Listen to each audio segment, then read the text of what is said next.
नमस्कार फ्रेंड्स, जय हिंद। मेरा नाम है प्रीतेश जोशी और आप सभी का स्वागत है राजस्थान एग्जाम बाय मिशन ज्ञान के इस हमारे चैनल पर। तो कैसे आप लोग? आशा करता हूं ठीक होंगे, आपकी तैयारी बढ़िया चल रही होगी। महिला पर्यवेक्षक यानी वुमेन सुपरवाइजर का जो इंपॉर्टेंट एग्जाम है, अधीनस्थ बोर्ड ने उसको कैलेंडर में जारी कर दिया। तो यानी आपको उसका मंथ पता लग चुका है और आप जो है वो तैयारी करना चालू कर चुके होंगे। पर तैयारी जब चालू कर रहे हैं तो उससे पहले हमें पता लगा लेना चाहिए साहब सिलेबस बहुत ज्यादा इंपॉर्टेंट है। भाई बार बार बताता हूं कि भाई युद्ध में जा रहे हो तो आपको अपनी रणनीति जो है वो तय करनी पड़ेगी। और स्ट्रेटेजाइज कब कर पाओगे? जब आपके पास प्रॉपर सिलेबस के बारे में बढ़िया नॉलेज होगी। और काफी सारे जो सिलेक्टेड कैंडिडेट्स हैं उनका ये भी कहना होता है कि भाई उसका सिलेक्शन ज्यादा बार हमें देखने को मिलता है जिसको सिलेबस अच्छे से याद रहता है। क्योंकि जब वो पढ़ाई करता है, जब वो तैयारी करता है तो उसको सारे के सारे पॉइंट्स अपने दिमाग में रहते हैं कि मुझे क्या पढ़ना है और क्या छोड़ना है। क्या पढ़ने से भी ज्यादा इंपॉर्टेंट है क्या छोड़ना है, और क्या छोड़ने की जानकारी आपको मिलेगी साहब सिलेबस से। तो अपन आज चर्चा करने वाले हैं महिला पर्यवेक्षक के इस एग्जाम की सिलेबस की। इसके अंदर हमें टोटल 150 क्वेश्चंस देखने को मिलते हैं और टोटल 300 नंबर का जो है ये एग्जाम कंडक्ट करवाया जाता है अधीनस्थ बोर्ड द्वारा। अगर हम इसकी कट ऑफ की बात करते हैं तो साहब अराउंड यहाँ पे 77% के आसपास कट ऑफ देखने को मिलती है। तो हम देखते हैं भाई इसका एग्जामिनेशन पैटर्न क्या है, साथ साथ में इसका सिलेबस क्या है, हमें किस तरीके से तैयारी करनी है, क्या हमारी स्ट्रैटेजी रहनी चाहिए, इन सभी बिंदुओं के ऊपर अपन पूरे विस्तार से चर्चा करते हैं। तो देखते हैं भैया महिला पर्यवेक्षक का इंपॉर्टेंट एग्जाम, वुमेन सुपरवाइजर का एग्जाम। ठीक है भाई, अगर हम इसके सिलेबस स्कीम की बात करते हैं तो हमें देखने को पहली बात तो यहाँ पर क्लियर चल जाती है कि साहब इसकी ड्यूरेशन है 3 घंटे, यानी टोटल 3 घंटे जो है वो आपको इस एग्जाम को अटेम्प्ट करने के लिए मिलेंगे। टोटल क्वेश्चंस की अगर मैं बात करता हूं तो हमें यहाँ पर टोटल क्वेश्चंस देखने को मिलते हैं 150 और नंबर की बात करता हूं तो ये यहाँ पे हमें 300 के आसपास जो है वो नंबर्स देखने को मिलते हैं, यानी 150 क्वेश्चन और 300 नंबर। अब इन 150 क्वेश्चंस को, इन 300 नंबरों को अपन ने अलग अलग पार्ट्स के अंदर सेग्रीगेट किया है। अपन अलग अलग पार्ट्स को देखेंगे कि भाई कितना वेटेज किस पार्ट का है और साथ साथ में पूरा का पूरा सिलेबस देखेंगे जो हमारे लिए बहुत ज्यादा इंपॉर्टेंट है। तो देखते हैं भैया सबसे पहले syllabus, Rajasthan Indian and world history with special emphasize on the Indian national movement. यानी इसके अंदर आपको क्या पढ़ना है भैया? राजस्थान की हिस्ट्री, इंडिया की हिस्ट्री और साथ साथ में वर्ल्ड हिस्ट्री। और फोकस आपका रहना चाहिए भारतीय राष्ट्रीय आंदोलन पर, भारतीय राष्ट्रीय आंदोलन पर। ठीक है भाई, चलो दूसरा पार्ट है साहब history, art and culture and literature tradition heritage of Rajasthan. यानी जो राजस्थान की हिस्ट्री, आर्ट एंड कल्चर वाला पार्ट है, स्पेसिफिकली अगर मैं बात करूं कला एवं संस्कृति वाला जो पार्ट है वो यहाँ पर सेकंड तौर पर देखा जा सकता है। पहले वाले पार्ट में से 15 क्वेश्चन आएंगे 30 नंबर के और दूसरे वाले पार्ट में से आएंगे 25 क्वेश्चन और 50 नंबर के। और मैं आप लोगों को बार बार ये बताता हूं, जब अपन Rajasthan history, art and culture की बात करते हैं तो हिस्ट्री तो इंपॉर्टेंट है ही, साथ साथ में कला संस्कृति अपने आप में उतनी ही इंपॉर्टेंट है, तो ध्यान रखने वाली बात ही है। फिर इसके अलावा साहब हमें पढ़ना है Indian polity, Indian economy with special emphasis on Rajasthan. यानी इंडियन पॉलिटी और इंडियन इकोनॉमी के साथ साथ में राजस्थान के विशेष संदर्भ में हमें जानकारी होनी चाहिए। इसमें 20 क्वेश्चन आएंगे और टोटल 40 मार्क्स का ये जो है पैटर्न रहेगा। इसके अलावा जो बेसिक कंप्यूटर्स है, इंफॉर्मेशन टेक्नोलॉजी है, वो वाला पार्ट 15 क्वेश्चन आपके 30 नंबर का। Geography of Rajasthan, India and world, India और राजस्थान तीनों के कॉन्टेक्स्ट में जो ज्योग्राफी से रिलेटेड नॉलेज है वो होनी चाहिए। 20 क्वेश्चन यहाँ पे आएंगे साहब 40 नंबर के। जनरल साइंस हर एक एग्जाम का one of the important part जो डिसाइडिंग फैक्टर होता है, तो साहब जनरल साइंस 20 क्वेश्चन आपके 40 नंबर के।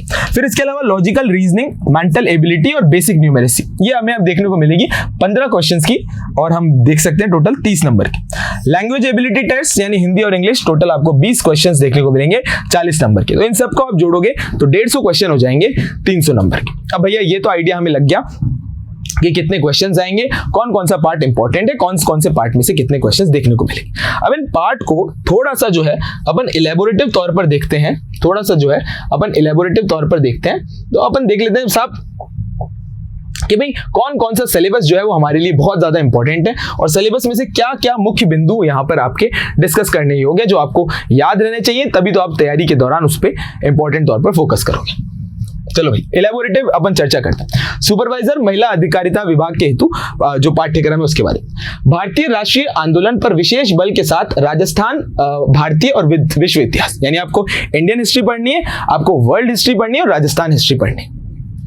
हमें यहाँ पर देखने को मिलता है कि राजस्थान के इतिहास के संदर्भ में जो महत्वपूर्ण ऐतिहासिक घटनाएं हैं और जो प्रमुख राजवंश है, चाहे वो राठौड़ राजवंश हो, चाहे वो कछवाहा राजवंश हो, बीकानेर का राजवंश हो या मेवाड़ राजवंश हो, उन सभी से रिलेटेड इंपॉर्टेंट इंफॉर्मेशन इसके अंदर साहब अपन राजा पढ़ते हैं। और मध्यकालीन राजस्थान के अंदर जितने भी ऐतिहासिक घटनाएं हुई हैं, जितने भी इंपॉर्टेंट इवेंट्स हुए हैं, उन सभी के बारे में अपन चर्चा करते हुए चलते हैं। चलो भाई, इसके अलावा साहब हमें बात रखने वाली ये भी फैक्ट है कि भाई आपको पढ़ना पड़ेगा स्वतंत्रता का आंदोलन। स्वतंत्रता का आंदोलन यानी आपका जो इंडियन नेशनल मूवमेंट है वो आप पढ़ोगे।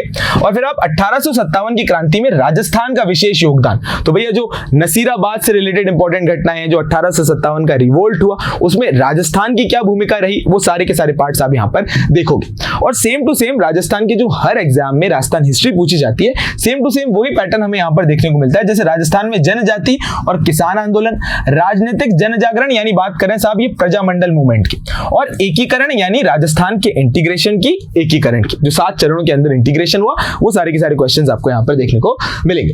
प्राचीन भारतीय प्राचीन कला एवं मध्यकाल प्राचीन एवं मध्यकालीन भारत के इतिहास की प्रमुख विशेषताएं एवं ऐतिहासिक घटनाएं, कला संस्कृति, साहित्य एवं स्थापत्य, यानी स्पेसिफिकली किसी डायनेस्टी या राजवंश की यहां पर बात नहीं करी इंडियन कॉन्टेक्स्ट में। हमें देखने को मिल रहा है जो भारतीय प्राचीन और मध्यकालीन इतिहास है उसके अंदर इंपॉर्टेंट चीजें, जैसे एग्जांपल के तौर पे आपका हड़प्पन सिविलाइजेशन, हड़प्पा की सभ्यता हो गया, आपके गुप्त के बारे में जानकारी पता होनी चाहिए, आपको मौर्यों के बारे में जानकारी पता होनी चाहिए, आपको दिल्ली सल्तनत की कला संस्कृति के बारे में पता होना चाहिए, मुगल काल के बारे में आपको नॉलेज होनी चाहिए, वो इस कॉन्टेक्स्ट के बारे में बात करें। आधुनिक भारत का इतिहास की अगर अपन बात करें तो 18वीं शताब्दी से लेकर मध्य वर्तमान तक, तो यानी आपको इसमें क्या देखना है, आपको यहां पर देखना है भी 18वीं शताब्दी के अंदर जो अंग्रेजों का यहां पर उदय हुआ वो सारी की सारी चीजें, 19वीं और 20वीं शताब्दी में होने वाले सामाजिक धार्मिक सुधार आंदोलन वो भी यहां पर देखने को मिलेंगे। इसके अंदर कौन कौन सी चीजें, तो साहब प्रमुख घटनाएं, व्यक्तित्व और साथ साथ में इंपॉर्टेंट मुद्दे। और अगर हम बात करते हैं तो हमें यहां पर देखने को मिलता है स्वतंत्रता संघर्ष एवं भारतीय राष्ट्रीय आंदोलन की विभिन्न अवस्थाएं। इसमें आपको 3 इंपॉर्टेंट स्टेजेस देखने को मिलेंगी, जो कि आप देख सकते हो साहब, उदारवादी युग, अतिवादी युग और साथ साथ में आपका जो गांधीवादी युग है 1915 से लेकर और 1947 तक आजादी तक का। पूरी की पूरी कहानी आप यहां पर देखोगे, याद रखोगे इंपॉर्टेंट फैक्ट। 19वीं और 20वीं शताब्दी में होने वाले सामाजिक धार्मिक सुधार आंदोलन, बिल्कुल साहब। और ये जो स्वतंत्रता का काल है, इसके बाद में जो राष्ट्रीय एकीकरण और पुनर्गठन की घटनाएं हुई, जो नेशनल इंटीग्रेशन की और रीऑर्गेनाइजेशन की घटनाएं हुई है, उन सभी के ऊपर आप यहां पर चर्चा करोगे। अगर अपन बात नहीं कर ली अपन ने इंडियन हिस्ट्री की, राजस्थान हिस्ट्री की, और अपन बात करते हैं साहब वर्ल्ड हिस्ट्री की, तो हमें देखने को मिलता है साहब विश्व इतिहास में पुनर्जागरण, उसके उद्भव और प्रभाव, औद्योगिक क्रांति देखने को मिलती है, अमेरिका की क्रांति, कारण एवं परिणाम देखने को मिलते हैं, फ्रांस की क्रांति, यूरोप में उदारवाद और राष्ट्रवाद का उदय, जर्मनी और इटली का एकीकरण, और साथ साथ में रूस की क्रांति, कारण एवं परिचय, प्रथम एवं द्वितीय विश्व युद्ध, घटनाएं और परिणाम, और वैश्विक संगठन राष्ट्र संघ, संयुक्त राष्ट्र संघ। तो आप देखो भाई प्रॉपर इलेबोरेटिव तौर पर आपको वर्ल्ड हिस्ट्री, इंडियन हिस्ट्री और साथ साथ में राजस्थान हिस्ट्री देखनी पड़ेगी। अब दूसरे सेक्शन की तरफ चलते हैं और अपन बात करते हैं साहब राजस्थान की इतिहास और कला की संस्कृति। यहाँ पर आपको शुरुआत करेंगे साहब राजस्थान के अंदर जो सभ्यताएं आगे जलकर बनी, चाहे वो कालीबंगा हो या आपके इंपॉर्टेंट तौर पर आहड़ हो, गणेश्वर हो, बालाथल हो या फिर बैराट हो, यहाँ से इसकी शुरुआत होगी। और इसके अंदर हम पूरा का पूरा पार्ट देखेंगे कला की प्रमुख विशेषताओं का, किले, स्मारक कलाएं, चित्रकलाएं, हस्तशिल्प, राजस्थानी के साहित्य, मेले, त्योहार, राजस्थानी संस्कृति, राजस्थान के धार्मिक आंदोलन, संत, लोक देवता और भी जितनी चीजें हैं, जैसे कि महत्वपूर्ण पर्यटन स्थल और राजस्थान से जुड़े हुए प्रमुख व्यक्तित्व यानी इंपॉर्टेंट पर्सनालिटीज। तो जो नॉर्मल जो कोर्स आपको राजस्थान की हिस्ट्री, आर्ट एंड कल्चर के तौर पर देखना है, वही यहाँ पर आपको देखने को मिलेगा। तो देखो भाई कला संस्कृति भी उतनी इंपॉर्टेंट है जितनी राजस्थान इतिहास है। हम जब बात करते हैं साहब इंडियन पॉलिटी की, इंडियन इकोनॉमी की, तो यहां पर हमें सेक्शन नंबर 3 देखने को मिलता है, जो राजस्थान पर विशेष बल देकर स्पेशल कॉन्टेक्स्ट के साथ भारतीय राजनीति और भारतीय अर्थशास्त्र की बात करता है। इसके अंदर हमें भारतीय संविधान की प्रकृति, उसकी प्रस्तावना, यानी यार आप सिंपल सी बात करो, प्रस्तावना यानी प्रियम्बल, फंडामेंटल राइट्स, आपके राज्य के नीति निदेशक तत्व, राष्ट्रपति, प्रधानमंत्री, जो अपन बेसिक से इंडियन पॉलिटी पढ़ते हैं, वो यहाँ पर सिलेबस के तौर पर जो है वो दी गई है। मौलिक कर्तव्य हो गए, संघीय ढांचा हो गए, संवैधानिक संशोधन, आपातकालीन के प्रावधान, जनहित याचिका, न्यायिक पुनरावलोकन यानी आपकी PIL और जुडिशियल रिव्यू की भी यहां पर बात करी गई है इंपॉर्टेंट तौर पर। और यहाँ पर अगर हम बात करते हैं तो भारतीय राजनीतिक व्यवस्था और शासन, भारत राज्य की प्रकृति, भारत में लोकतंत्र, राज्यों का पुनर्गठन, गठबंधन सरकारें और राजनीतिक दल। तो भैया पूरी की पूरी जो इंडियन पॉलिटी है ना वो अपने आप में इंपॉर्टेंट हो जाती है। इकोनॉमी की अगर इसके आगे हम बढ़े तो हम बात करते हैं साहब संघीय एवं राज्य कार्यपालिका, संघीय एवं राज्य विधानमंडल, न्यायपालिका, राष्ट्रपति संसद, सर्वोच्च न्यायालय, निर्वाचन आयोग, कैग यानी नियंत्रक एवं साथ साथ में आपका महालेख परीक्षक, नीति आयोग, राष्ट्रीय विकास परिषद, मुख्य सदस्यता आयुक्त, मुख्य सूचना आयुक्त, लोकपाल और राष्ट्रीय मानवाधिकार आयोग के साथ साथ में पंचायती राज। तो देखो भाई Indian history, world history, Rajasthan history, Indian polity और पूरी की पूरी पॉलिटी भाई आपके प्रियम्बल से लेकर कॉन्स्टिट्यूशनल बॉडीज तक की पॉलिटी आपको सिलेबस के तौर पर यहां पर देखने को मिलेगी। जब हम राजस्थान की पॉलिटी की बात करते हैं तो ये सेक्शन नंबर जो डी है ये राजस्थान की पॉलिटी के बारे में बताता है, जो कि आपके राजस्थान की पूरी प्रशासनिक व्यवस्था जिसमें राज्यपाल आ जाते हैं, मुख्यमंत्री आ जाता है, राज्य की जो संवैधानिक निकाय हैं उनके बारे में चर्चा करने को मिलती है, पंचायती राज, राजस्थान का उदय, ये सारी की सारी चीजें आपको यहाँ पर देखने को मिलती है।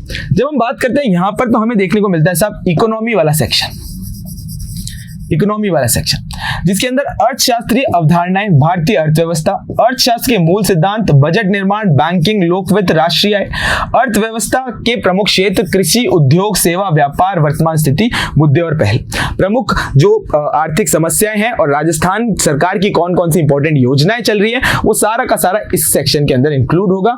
यानी कहने की बात यह है कि जो राजस्थान का बजट है और जो राजस्थान का इकोनॉमिक रिव्यू है, आर्थिक समीक्षा है, वो यहाँ पर अपने आप में बहुत ज्यादा इंपॉर्टेंट हो जाती है। स्कीम से, आर्थिक समीक्षा से ज्यादा यहाँ पर क्वेश्चंस आपको देखने को मिलते हैं। सेक्शन नंबर 4 की अगर हम बात करते हैं तो हमें देखने को मिलता है सब कंप्यूटर और सूचना प्रौद्योगिकी का प्रयोग, यानी जो इंफॉर्मेशन टेक्नोलॉजी और कंप्यूटर वाला पार्ट है उसकी यहाँ पर बात रखनी है। तो आपको देखने को मिलेगा आधारभूत कंप्यूटर, परिचय, विशेष प्रकार, कंप्यूटर जनरेशन, अवसंरचनाएं, हार्डवेयर, इनपुट आउटपुट डिवाइस और सूचना संचार प्रौद्योगिकी उपग्रह, और साथ साथ में आपका जो प्रौद्योगिकी वाला यानी जो टेक्नोलॉजी वाला पार्ट है वो यहाँ पर आपको देखने को मिलेगा। राजस्थान ज्योग्राफी हो गई। अब अगर हम बात करें कंप्यूटर की बात तो हमें देखने को मिलता है साहब राजस्थान ज्योग्राफी वाला पार्ट, जो कि अपने आप में बड़ा इंपॉर्टेंट है। राजस्थान, भारत और विश्व का भूगोल। मैं अगर आप लोगों को यहाँ पर एक बात बताऊं कि जो ये इंपॉर्टेंट एग्जाम है ना, ये ऐसा एग्जाम है जो आरएस के बाद अगर इतना इलेबोरेटिव सिलेबस के तौर पर देखा जा सकता है तो भैया वो यही इंपॉर्टेंट सिलेबस है जिसके अंदर इतनी इलेबोरेटिव आपको इंपॉर्टेंट टॉपिक्स देखने को मिलते हैं। राजस्थान और विशेष भूगोल की अगर हम बात करें तो विश्व का भूगोल या चाहे हमारे भारत का भूगोल हो, राजस्थान के विशेष संदर्भ में कृषि, बागवानी और वन्य पालन, खनिज यानी मिनरल्स, आपके प्रमुख उद्योग एवं औद्योगिक विकास, परिवहन, प्राकृतिक संसाधन, राजस्थान का भूगोल और आपका राजस्थान के प्राकृतिक संसाधन, जलवायु वाला पार्ट, प्रमुख सिंचाई परियोजनाएं, खान एवं खनिज संपदाएं, जनसंख्या और प्रमुख उद्योग और औद्योगिक विकास की संभावनाएं।